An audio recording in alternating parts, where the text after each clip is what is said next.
On the afternoon of February 10th, 2026, Aaron Jacob Carbajal got into his car in Salinas and drove south toward the coast.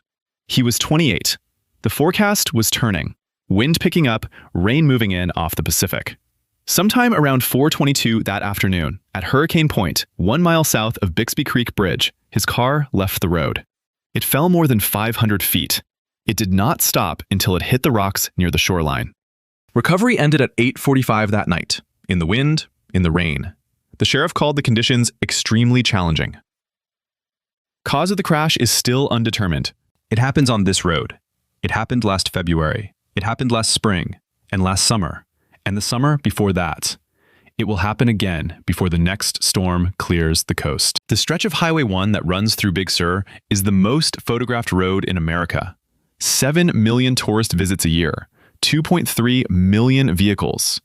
It has its own list of names: the Roosevelt Highway, All-American Road, California's first state scenic highway. It is on every list of drives you have to take before you die. That last part is closer to the truth than the guidebooks admit. The road was built to be looked at. It was not built to catch you when you fall.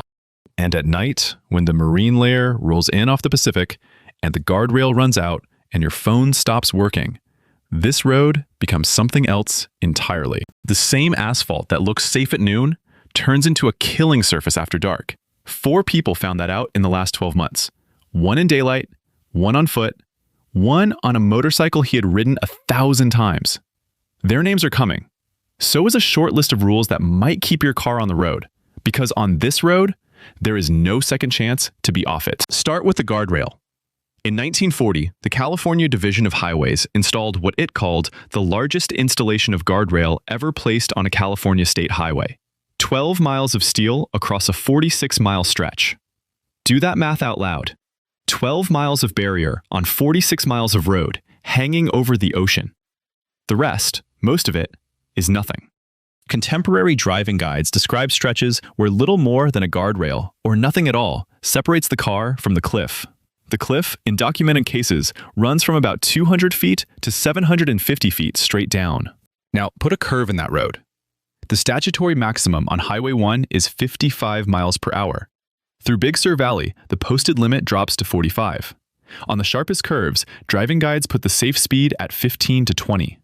Federal crash data says horizontal curves on rural 2-lane highways run about 3 times the crash rate of straight segments. Single vehicle runoff road crashes on those curves run about 4 times the rate. At night, in a country where darkness accounts for a small share of miles and a large share of fatal crashes, that geometry does not forgive. Now take away the lighting.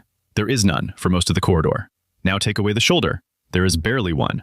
Now add fog, most days in summer, worst from June through August, sometimes past midday.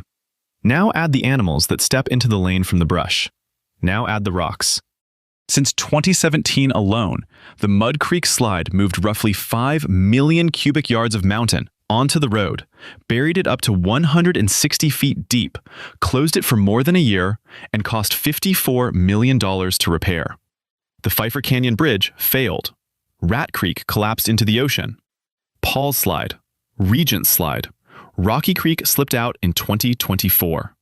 Every one of those failures is what the road does to itself when nobody is watching. Now take away the phone. Almost the entire corridor has no cell signal for most carriers. There are pockets, Andrew Malera, Post Ranch, a tower at Point Sur, and long dead stretches between them. If you go over the edge between those pockets, nobody is calling for you. Now measure the distance to help. Monterey County has exactly 1 Level 2 trauma center. It is Natividad Medical Center in Salinas, designated in January 2015. From Big Sur Village to Salinas is about 38 miles by road, about 52 minutes without stopping. From Hurricane Point, it is materially farther. From the bottom of the cliff, it is longer than that. Trauma physicians talk about the golden hour, the 60 minutes after a severe injury in which survival odds are highest. On Highway 1 at night, the clock and the geography are not on the same side. If places like this are why you never take a drive for granted, listen carefully. The names. Charlie Phuc Ngo, 36, of Sacramento, reported the morning of March 20th, 2025, near mile marker 35, north of the Esalen Institute. His truck went over the edge and fell more than 400 feet down a cliff between the highway and the ocean. The crash site was not visible from the road. A responding officer noted the wreck was still steaming, meaning the fall had just happened. He was the sole occupant. Recovery required a CHP helicopter and search and rescue. The truck was not towed until the next day. You might tell yourself No made a mistake you would not make. He was driving on a Thursday. It was around noon. Not night, not fog. Daylight. It did not matter. Fernando Arredondo Delgado, 24, of Elk Grove. Tuesday, June 10th, 2025, around 5:08 in the morning. Pre-dawn darkness.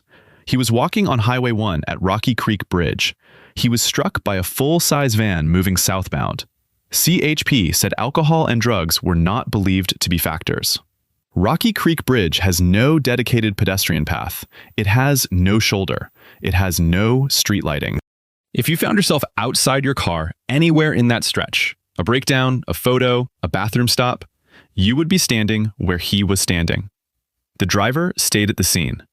On that bridge, in that light, no driver could have avoided him. Michael Brandon Harrison, 39, of Merced. Monday, May 19th, 2025, around 4:58 in the afternoon. He was riding a Harley-Davidson southbound near Pfeiffer Big Sur State Park, a corridor of tight, tree-shaded curves where the west shoulder narrows and drops away almost immediately from the fog line, and where the sun through the trees stripes the pavement so hard the eye chases the light instead of the road. He veered off, hit a tree, was thrown from the bike, and died at the scene. Harrison was an experienced rider on a bike he knew. It was late afternoon in May, not night, not storm, not winter. It did not matter. 4 names, 4 different reasons, same road. There is a 5th name. Hers is not on a headstone. Angela Hernandez was 23, from Portland, Oregon. On July 6, 2018, she was driving south on Highway 1 toward her sister's home near Los Angeles. A small animal darted in front of her car. She swerved. She went off the road. Her car fell roughly 250 feet to a remote beach. She had a brain hemorrhage, a collapsed lung, broken ribs, broken collarbones, severe sunburn. And she was alive. For 7 days, she lived at the bottom of that cliff. She drank fresh water that dripped from the cliff face, moss, and a small spring, reportedly collecting it through a radiator hose pulled from the wreck. She climbed to a high point on the beach and tried to signal. On Friday, July 13th, 2 hikers, Chad and Chelsea Moore, heard her. Chelsea called 911. Rescuers hoisted her up the cliff. She was airlifted to a hospital. What saved Angela Hernandez was not the road. It was that the fall angle happened to be survivable.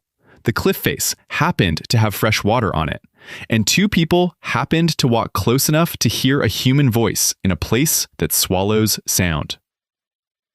3 coincidences. That is the survival rate. So the rules, 6 of them. Take them literally. 1. If you do not have to drive Highway 1 through Big Sur at night, do not. Sunset changes what this road is. Every fatal case in this catalog is compatible with visibility that was already dying. 2. Before you enter the corridor, download offline maps and assume you will have no cell service. Almost the entire stretch has none. If you go off the road between towers, the phone in your pocket is a brick. 3. Carry water, a jacket, and a working flashlight. In the car, not in the trunk, in the car. The 7 days that saved Angela Hernandez are not going to save the next person by default. 4. Drive the geometry, not the speed limit. The statutory maximum on this road is 55. On the sharpest curves, the safe speed is 15 to 20. That is a 40-mile-per-hour gap between what is legal and what is survivable. At night, in fog, it is the width of a cliff. 5. When fog closes in, pull off completely at a turnout and wait. Do not creep. Creeping is how you meet the driver who did not know the turnout was there. 6. Tell one person your route and your expected arrival. If Angela Hernandez had done that, 7 days would have been 1. The road was finished in 1937. Convict labor from San Quentin, paid crews, CCC hands. 10 million cubic yards of rock moved. 70,000 pounds of dynamite. At least 1 steam shovel fell into the ocean during construction, 500 feet down. The people who built this road knew what the drop was. They built it anyway, because the view was worth it, and because in 1937, the road had to happen. It has been taking lives almost every year since. It will still be here in 100 years, still photographed, still on every list. That is what a patient predator does. It does not need to chase you. It only needs to be there when you arrive. Aaron Jacob Carbajal drove south on the afternoon of February 10th, 2026. The wind was picking up. The rain was coming in off the Pacific. At 4:22, at Hurricane Point, 1 mile south of Bixby Creek Bridge, the road took him. He was 28.